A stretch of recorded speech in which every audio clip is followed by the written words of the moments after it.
दिल्ली विधानसभा की 70 सीटों के लिए 5 फरवरी को वोटिंग होगी, जबकि 8 फरवरी को नतीजे आएंगे।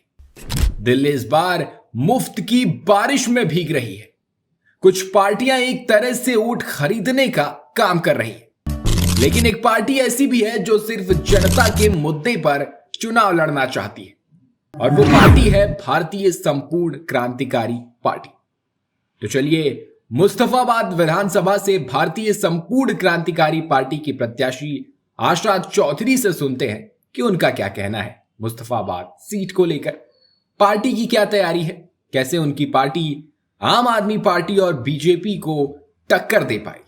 नमस्कार, मैं अनूप कुमार आप सभी का स्वागत करता हूं। दिल्ली विधानसभा चुनाव में सभी पार्टियों के अपने अपने प्रत्याशी चुनावी मैदान में हैं। आपको दिखा रहे हैं अलग अलग विधानसभाओं में जाके कि जनता क्या कहती है, उसी के साथ अलग अलग पार्टी प्रत्याशियों से भी आपको रूबरू करवा रहे हैं। इसी क्रम में भारतीय संपूर्ण क्रांतिकारी पार्टी से मुस्तफाबाद विधानसभा से आशा चौधरी जी। आशा जी, कैसे देखते हैं कि दिल्ली में जो चुनाव है उसको लेकर क्या तैयारियां हैं आपकी? मुस्तफाबाद में और भी धुरंधर पार्टियां हैं, बड़े बड़े नेता उतरे हुए हैं, तो उनको कैसे टक्कर देंगे? GBN 24 न्यूज़ को मैं अभिनंदन करती हूँ। भारतीय संपूर्ण क्रांतिकारी पार्टी और हमारे राष्ट्रीय अध्यक्ष की तरफ से आप सभी को भी शुभकामनाएं। हम किसी को पार्टी को टारगेट नहीं कर रहे। हमारा फोकस, हमारा ध्यान सिर्फ आम जनता पे है, क्योंकि हम वहाँ रहते हैं, उनके बीच के हैं। बेसिक जो वहाँ की प्रॉब्लम है हम उनको टारगेट कर रहे हैं, बजाय इसके कि हम किसी पार्टी को टारगेट करें। फीमेल्स को जो अभी फ्री बाइस का दिया हुआ है 2100, फीमेल को आप इतना कमजोर मत समझिए। एक रोड पर काम करने वाली अनस्किल्ड लेबर से लेकर राष्ट्रपति तक फीमेल है, और साथ में वो घर भी चलाती है। तो उसके वोट को 2100, 2500, 3000 से किसी से भी कोई खरीद नहीं सकता। हम चाहे मेल हो चाहे फीमेल हो, हर किसी को स्किल्ड बनाएंगे, हर किसी को इतना प्रशिक्षित कर देंगे कि वो खुद पे डिपेंड हो, जिससे सभी को सरकारी मदद मिलने वाली अगर रुकती है तो उसे परेशान ना होना पड़े। और 2500 में 2100 में कोई घर नहीं चलता। एक सिलेंडर ही 800 रुपए से ऊपर का आता है। दूध को आप देख लें, शराब की बॉटल्स तो एक के साथ एक फ्री दी गई। क्या आज तक अगर आम जनता की इतनी फिक्र होती, 1 किलो दूध के साथ आधा किलो दूध फ्री दे दिया होता, घी के साथ घी फ्री दे दिया होता। वो तो थी एक चीज। तो जनता को सिर्फ एक अट्रैक्शन देकर के आपका वोट खरीदना, ये हमारे रूल्स के अगेंस्ट है, इलेक्शन कमीशन ऑफ इंडिया के, जिसके खिलाफ अभी तक कोई भी एक्शन नहीं लिया जा रहा है। हम कोई प्रलोभन नहीं दे रहे हैं, हम सिर्फ जनता की जो बेसिक जरूरतें हैं हम उन पर ध्यान दे रहे हैं। ट्रांसजेंडर्स के लिए कोई वॉशरूम नहीं है, अगर उन्हें वॉशरूम जाना है तो वो किस में जाएंगे? हम उनके लिए भी वॉशरूम बनवाएंगे। फीमेल्स के लिए वॉशरूम है, ताले लगे पड़े होते हैं, नहीं तो दरवाजे टूटे हुए हैं, पानी नहीं है। तो चीज जो है हम उसको प्रॉपर करेंगे। अगर आप मुस्तफाबाद की सड़कों पर गए हैं और आपने देखा है तो सड़कों पर गद्दा लगा हुआ है कीचड़ का, आप वहां से निकल नहीं सकते। अगर आपको वहां से निकलना है तो आप माइंड मेकअप करके चलिए कि आपको आधे घंटे के रास्ते को 1.5 से 2 घंटा लगाना ही पड़ेगा, क्योंकि वहां कोई मैनेजिंग नहीं है। ऊपर आप कुछ भी कह सकते हैं कि आपने लंदन बनाया, पेरिस बनाया, आप सब कुछ कर रहे हैं। एक बार ग्राउंड पर उतर कर देखें कितने कितने कूड़े के ढेर है। उस कूड़े के ढेर में मुस्तफाबाद की जनता वहां रहने को मजबूर है, वो कहाँ जाएगी? आप उसके लिए एक साफ वातावरण प्रदान करें तो हमें लगेगा कि आप उनके लिए कुछ कर रहे हैं, बजाय इसके कि स्कूल बना दिए, हॉस्पिटल बना दिए। स्कूल्स में क्या आपने वो प्रशिक्षण दिया जो एक स्टूडेंट को मिलना चाहिए? आज का दौर है, AI का दौर है।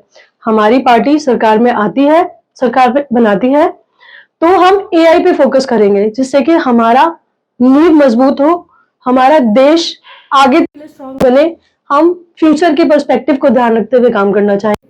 हमारा किसी पार्टी के किसी प्रलोभन पर कोई ध्यान नहीं है। लेकिन केजरीवाल साहब तो महिलाओं को लेकर के बहुत से काम कर रहे हैं, योजना में भी ले गए, चाहे वो फ्री बस हो, 2100 रुपए हो, या चाहे महिलाओं के लिए दारू के ठेके खोले गए थे, पिंक ठेके अलग से। पहली एक सरकार है जिन्होंने महिलाओं के लिए पिंक ठेके खोले थे, तो सुविधाएं कहीं ना कहीं महिलाओं को दे रहे हैं ना।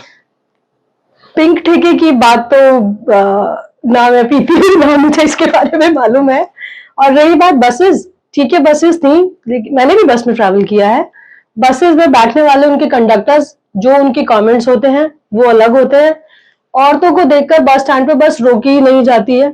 कितनी बार मैंने इस चीज की अपनी आईडी से मेल करी है कि ऐसे ऐसे इन लोगों के एक्शंस है कि ये बस स्टैंड पे औरतों को देखकर बस नहीं रोकते हैं। फिर वही बात आ गई, ऊपर के लेवल पे आपने पॉलिसीज बना दी, ग्राउंड पे वो इम्प्लीमेंट हुई कि नहीं हुई। हर काम का एक तरीका होता है, आप उसको काम को रोड मैप तैयार करें, उसको इम्प्लीमेंट करें, उसका सुपरविजन करें।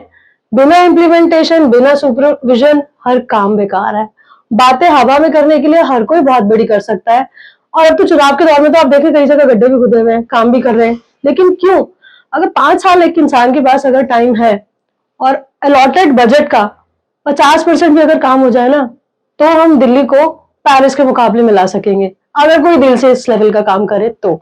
वो तो केजरीवाल साहब कह रहे हैं ना, हम दिल से काम कर रहे हैं, भगत सिंह के उनकी विचारधारा पे हम काम कर रहे हैं, लंदन पेरिस के तर्ज पे काम करे कि पूरा चमका दिया जगह जगह। आपके घर के मोहल्ला क्लिनिक बना रखे। सर आप मोहल्ला क्लिनिक जाकर देखें, सॉरी टू से कुत्ते भी घूम रहे होते हैं वहां पर। ठीक है, डॉक्टर्स तो आपको वहां क्या मिलेंगे, लाखों रुपए लगाकर इन्होंने मोहल्ला क्लिनिक बनाए हैं। अगर वही अमाउंट इन्होंने एग्जिस्टिंग डिस्पेंसरीज पे लगा दिया होता तो क्या उनकी हालत नहीं सुधरती? हम एक चीज को नया बना रहे हैं और पुरानी को अगर ठीक कर दें तो शायद उसमें कम टाइम भी लगता, और वो लोगों को चीजें मालूम भी थी, जगहें भी मालूम थी, जाते भी, और उनको वो सुविधाएं भी मिलती। बट कितने बजट पास हुए, कितनी चीजें बनी और कितने लोगों को इलाज मिला, वो एक अलग अलग आंकड़े हैं जो कि पेपर्स पे अलग है, ग्राउंड पर अलग है। अगर महिलाओं की बात करें तो महिलाओं के लिए मूलभूत सुविधा बिजली और पानी की होती है, तो घर में बिजली पानी फ्री दे रहे हैं। अच्छा, वेरी गुड वेरी गुड। बिजली बिजली कितना यूनिट फ्री? बिजली 200 यूनिट। 200 और 201 यूनिट पे 1 यूनिट के चार्जेस कितने जाते हैं और पहले कितने जाते थे? डेटा कंपेयर कर लीजिए।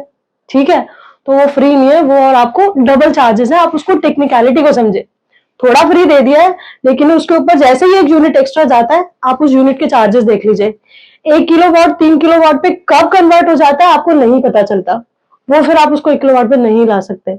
इंटरनल स्ट्रैटेजीज है, जिनको नहीं, जिसने बिल देख के ध्यान से पढ़ा वो खुश हो गया 200 यूनिट। हाँ, जिसके घर में सिर्फ एक बल्ब है और पंखा है उसको भी तो फ्री चल गया। बट आज के टाइम में हर किसी के घर में मिक्सी भी है, अवन भी है, वो 200 यूनिट पार होने में सेकंड नहीं लगती, तो वो उल्टा महंगा ही पड़ता है। ये वही चीज हो गई, एलपीजी की बोतल किसी को फ्री दे दी और किसी को 400 वाला 800 रुपए में दिया जा रहा है।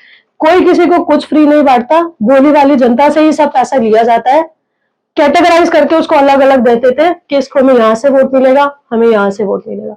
हमारे पार्टी के अध्यक्ष ठाकुर बदूरिया सिंह जी ने ये देख करके वोट के लिए प्रतिनिधि को मैदान में नहीं उतारा है कि यहाँ पर मेरा इस कम्युनिटी का वोटर ज्यादा है तो मैं इस रिलीजन के वोटर को उतारूंगा।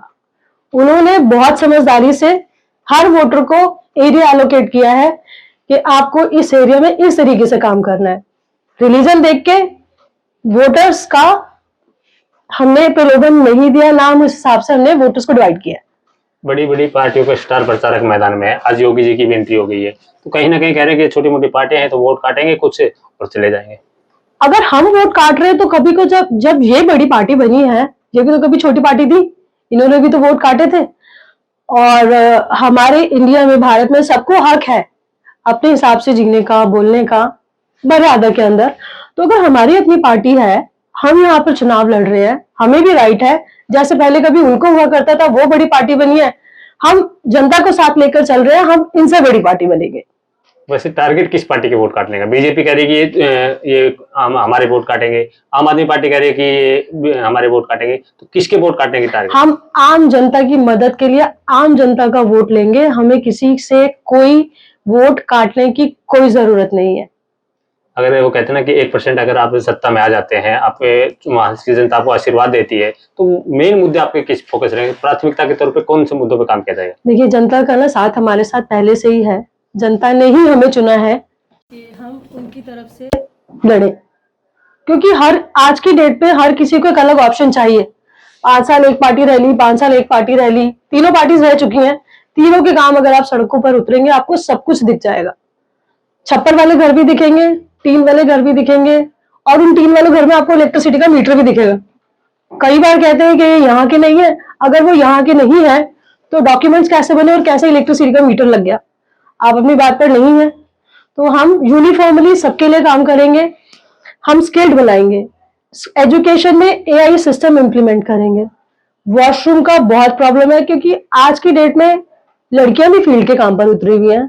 8 घंटे, 9 घंटे, 10 घंटे बंदा बाहर है, उसे वॉशरूम जाने के लिए चाहिए। वॉशरूम्स हम बनाएंगे, वॉशरूम्स ऑपरेशनल होंगे, ये हमारी गारंटी होगी। हम प्रशिक्षण देंगे कि हमारी जनता स्किल्ड बने, साफ सुथरा माहौल देंगे। और सबसे बड़ी बात, हम पत्रकारों को भी उनके इंश्योरेंस के लिए अरेंजमेंट्स पर हमारा रोड मैप तैयार है, क्योंकि पत्रकारों के लिए कोई नहीं सोचता है। मैंने नहीं देखा किसी ने पॉलिसीज लागू करी हो या पत्रकारों को कहा हो कि आपको हम इतने लाख का बीमा देते हैं। ठीक है, फ्री इलाज दे रहे हैं, वो तो पहले से सरकारी अस्पतालों में फ्री इलाज है।